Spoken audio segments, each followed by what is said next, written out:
lot of people are saying that we have to adapt yoga because now more and more Western people are doing yoga. Is this really needed? We have to ask ourselves this question.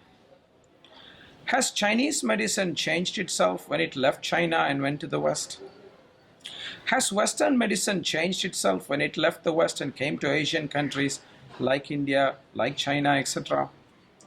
It didn't. And therefore, I strongly believe that yoga does not have to change itself so that it suits the palate of Western audiences. I would actually think that that would be the worst thing to happen to yoga when we try to trivialize yoga into a set of materialistic practices that is based only on the physical body. I would sincerely urge every yoga practitioner to reflect on this question. Should we change to yoga or should yoga change to us?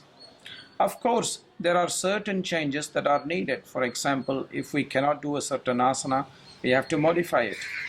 But should we really change the fundamental principles of yoga? I don't think so. Because yoga itself gives us the flexibility to adapt certain positions of asanas, certain pranayama practices, etc., depending on the capacity of the individuals.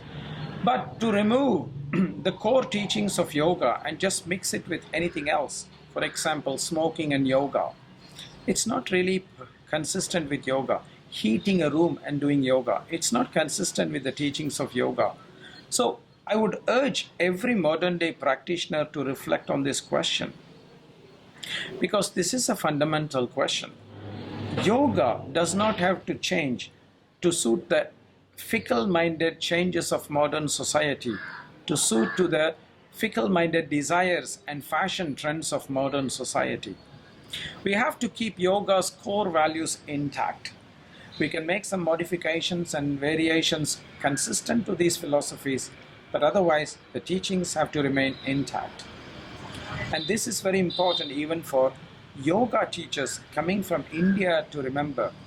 Yoga teachers from India must not sell their heart and soul just to satisfy a demand that is coming from a market.